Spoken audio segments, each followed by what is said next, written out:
So Google has created a tool which allows you to remove personal information online, like phone numbers, social security numbers. I hope you don't have that out there. Wait, why would Or your I home hope address. not? And my address. I don't want my address on. Right? Yeah.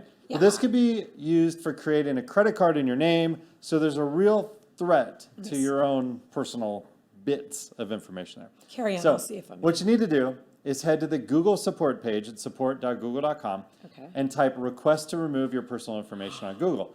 Then click through a whole set of questions about what type of information is being posted about you. And if you've contacted the webmaster about it or not, and just what this information is.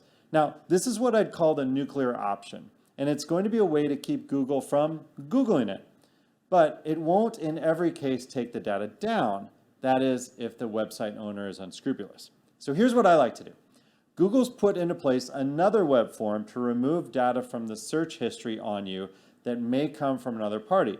Now, there are also other data collectors that enable the removal too, which may be tricky considering some are questionable. So let's dig into this. Okay. First, you need to find the stuff that Google has on you. And if it's through another website, you'll need to contact that webmaster to get it removed. Sometimes this is as simple as emailing webmaster at the domain you have an issue with. But generally, there are opt-out forms that can be as simple as sitename.com/opt-out. For example, okay. Spokeo, it's a data sales site that has that same naming conviction. Heading to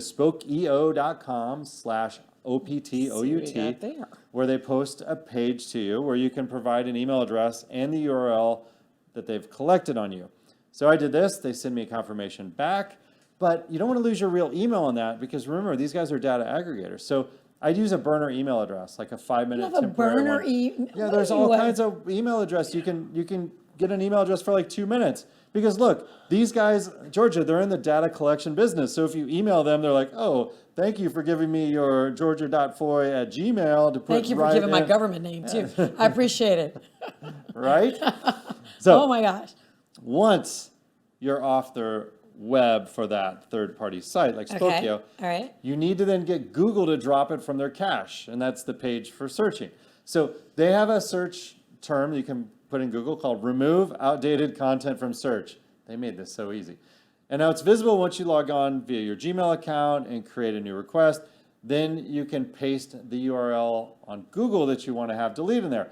Now they're then going to queue this up for their crawler and they'll remove it at their next processing batch. And look, it's not going to be an instant for both of these to fall off and disappear from the web, but it's better than having your digital ghost linger on forever. And Yeah. data does live forever.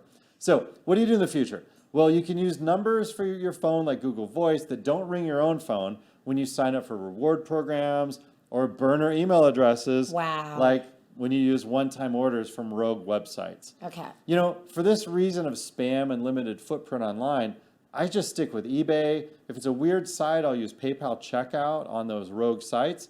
And I'll limit myself mostly to Amazon shopping online, really because they've got my credit card.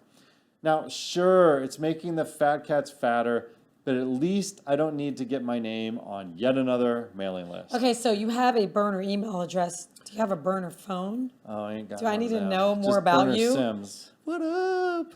Okay. Stacking games.